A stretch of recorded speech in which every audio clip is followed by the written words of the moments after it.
Quando a empresa decide expandir ou precisa captar mais recursos para um projeto específico, ela tem duas maneiras de captar dinheiro. A primeira é por meio de debêntures, e aí nesse caso, se a empresa falir ou se o projeto em específico não der certo, ela vai continuar tendo que honrar a dívida com os debêntures, que no caso é quem comprou o título. A segunda alternativa que a empresa tem é ela fazer uma oferta pública, que é chamado no mercado de abrir o seu IPO, que significa oferta pública inicial.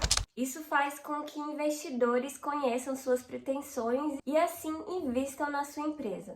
Esses investidores podem comprar pequenas partes da empresa e automaticamente eles viram sócio dela.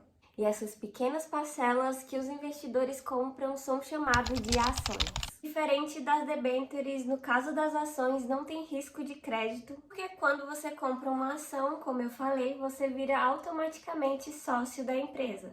E aí, se a empresa fale, não tem muito o que fazer. Foi só uma aposta sua no negócio que não deu muito certo. E nesse caso, ninguém vai te dever nada. Depois de aprender sobre ações, como eu faço uma análise para saber qual melhor ação comprar? Existem também duas maneiras de analisar ações, que é por meio da análise fundamentalista e da análise gráfica ou análise técnica, que chamam. Na análise fundamentalista, como o nome já diz, a pessoa vai levar em consideração todos os fundamentos da empresa. É uma análise bem mais profunda de balanço patrimonial, de DRE, tudo relacionado aos números da empresa, se de fato ela está dando lucro ou prejuízo. E aí, já na análise técnica, o investidor leva em consideração o gráfico, onde mostra as oscilações que aquela empresa teve, analisando principalmente os picos onde esse gráfico mais sofreu. E aí o investidor compra a ação quando ela está abaixo do seu valor justo, quando a ação despenca, e ele se desfaz quando ela está na sua máxima. E essa é uma heurística chamada aversão à perda. Mas antes da gente começar a investir e antes mesmo da gente fazer essas análises, nós precisamos voltar em um ponto. O que eu espero desse investimento? Porque agora eu vou te falar quais são as possibilidades de ganhos com ações. A primeira forma é por ganho de capital, é quando a gente compra por um valor menor e vende por um valor maior. E pensa comigo, como eu falei, a ação quando você compra, ela é sua e você se torna sócio dessa empresa. Então, para você conseguir o valor dessa ação de volta, você precisa vender no mercado secundário, porque você não consegue resgatar como se fosse uma renda fixa, um CDB, por exemplo. Esse valor que você deu em troca da ação, ele não existe mais. O que você tem é parte de uma empresa, então você precisa vender ela para outra pessoa.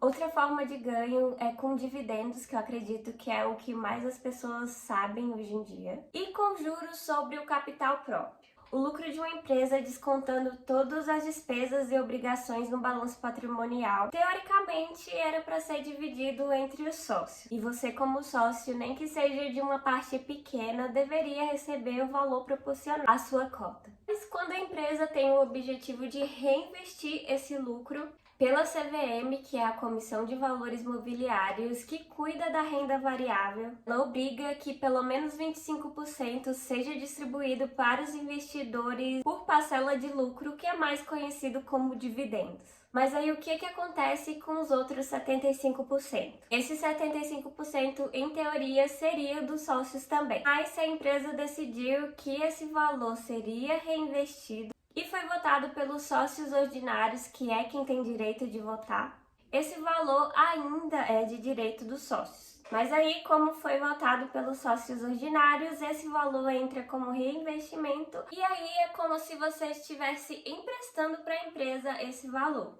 E a empresa é obrigada a pagar juros sobre o capital próprio sobre esse valor, que é o seu capital. E aí, quando você vê no seu extrato JSCP, é isso, juros sobre o capital próprio. Outras formas de ganhar com ação é com bonificação ou subscrição. E aí, quando você já investe em uma empresa e ela decide criar mais ações, emitir mais ações, ela pode simplesmente doar ações para os seus investidores ou ela pode dar o direito de subscrição, que é te dar o direito de comprar a ação de um valor menor em primeira mão. Para finalizar, uma dica que eu dou para antes de começar a investir é lembrar que você vai ser sócio daquela empresa, nem que seja por uma cota pequena, e essa empresa precisa estar compatível com o que você acredita, de acordo com seus valores. E aí nós precisamos parar de pensar superficialmente e parar de comprar ações só porque está na moda. Nós precisamos analisar profundamente porque nosso dinheiro não é capim. Para conseguir ele, nós gastamos nosso bem mais precioso, que é nosso tempo. E